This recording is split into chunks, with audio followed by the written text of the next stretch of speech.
Hello and good evening to you. I'd like to welcome you to the APWASI, one of our very first interviews that we have on professionals. My name is Dr. Clinton Lee and it's my pleasure to have you join us, and today I'm going to introduce you to one of those very rare people. Rare in the sense for their knowledge, their skills, and with over 20 years experience in the cigar world. Yes, cigars. Today you're going to meet one of those individual characters that has an immense amount of knowledge, and the person I'm going to introduce you today is Gregory Pinch. Thank you, Gregory. Thank you. Nice to be here. Thank you. So Gregory, can you tell us about this fine place where we're actually filming?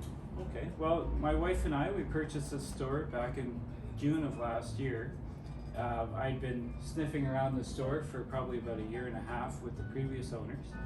The store itself has actually been here since 1999, hence the name 2000 Cigars. So that's how we got the name. That's how we got the name. Well, yeah. So I see you have a number there. Are they different shapes? Yes.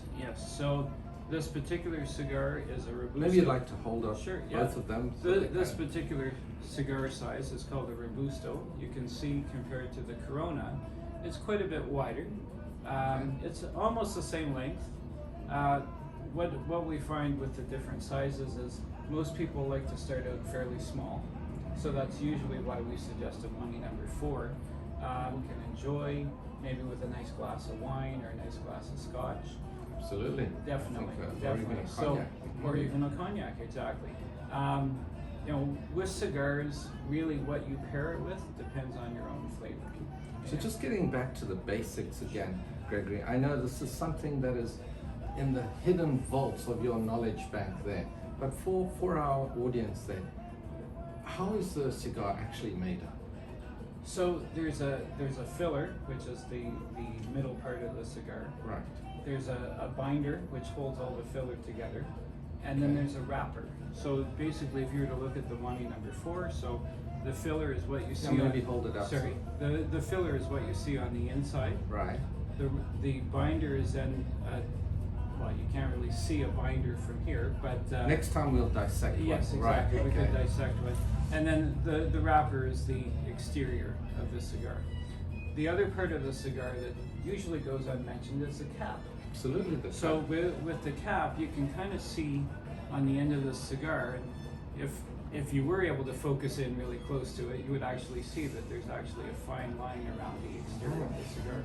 Many different ways to cut a cigar as well, and by depending on what type of cut you choose, depends on how much of your lips actually touch the cigar and how much of your inhaling of the, or not inhaling, but how much you're puffing away. Yes. Now you've got 3 cigars here.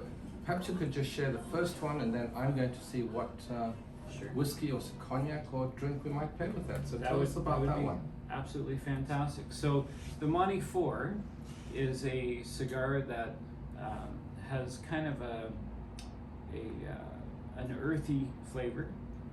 It does have a bit of a creaminess to it as well, and it does have a little hint of spice. Okay. So what would go well with something like that? Well, I think so. So the draw, given the length of this, would be a medium type of draw, you think? Yeah, it would not be a too medium hot. draw. Yes. Okay. So and you say it has a bit of spice. It Yes. has a little bit of that joie de vivre, a little bit of a kick, maybe like a bit of a elegant flamenco dance sort of thing. Very. So I think if we had something like that, I just at the top of my mind, I would probably suggest a Jaime Torres 30-year-old brandy. Oh, yes, that would go very well. I think so. I think so, sir. I think it would for sure. I think it would be impolite for us not to try sometime. Yes. Very good. And I what's agree. the next one? Fantastic. So the next one would be the Partagas D4. And where's that from? So the Partagas D4, actually 2 of these cigars are from Cuba. Cuba, right? And the last one that we'll talk about is actually from Nicaragua. Okay, so that's a Cuban, the size and gauge. So again, this is a Robusto sized cigar. The flavor of this is more woody. It has more of a woody or an earthy flavor to it. Okay. It also has a hint of cinnamon in it as well.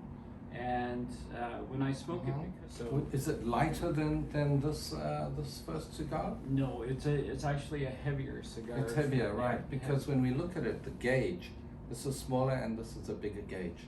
Okay, so this perhaps we would be looking at, I would say maybe a cognac, depending. I would have 2 cognacs ready, and I'll tell you why.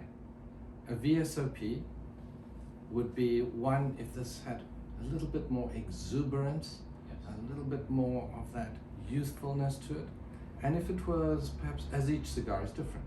Yes. So if it had slightly more mellow tones, I would go for an XO. So the XO cognac means that it has been aged for 6 years or longer, and it is made from the Uni Blanc grape, quite delectable, and I think that would pair with this one. It probably would. Beautiful, thank you. And the last one, Gregory? And the last one is called a Padron. Oh. So a Padron cigar is quite well known. It's a very famous brand. This particular one is from 1965. This is it's called the 1965. You had me going for a moment. It's an anniversary cigar from Padron. It's to celebrate their 30 years in business. This was back in 1995 is when it was first produced. This cigar actually has more of a leathery flavor to it. It also has Is it a sealed box? It is. No need to open it. No, okay. So sure. it's also what they call a box pressed. So it's actually quite. It's more in a square sort of shape. Is this machine made now? No. All 3 of these cigars are all handmade cigars. All handmade. All handmade. Yes. So this one is a rather stronger cigar. It's actually probably stronger than the D4. Has a great draw, and I guess that's pretty much the main focus. Okay. So. Well, just holding the box. Oh, it's so lovely. It's made of tin. Yes, it is. Oh, beautiful. It's actually its own little humidor. My. Yeah. Well, I think that because of the pedigree of this particular cigar, the brandy, the Spanish brandy or the cognac might not have that body. So my recommendation would be a Madeira from the island of Madeira, several different grape varietals. We have Malmsey, we have Cigar, but I wouldn't suggest those. I would go for the Boal. Boal would be the one that we need to go to. So there we are, Boal Madeira. Oh, very good. It's been wonderful. Thank you. And it's just a huge advantage for our cigar students who will be taking the APWASI cigar course, which is available online, and it's global, it's online, it's certified, and watch out for the other interview where we're going to talk more about the academic advisor, Gregory Pinch, who was instrumental and has also gone through the program itself. So we have this vast amount of knowledge, and I know that together you're going to have heaps and loads of questions. So we'll be there and we'll be happy to answer them for you. Gregory, thank you very much. Thank you very much. It's our pleasure, and we look more towards some great sessions together. Sounds good. Thank Thank you very you. much. Thank Bye-bye. you.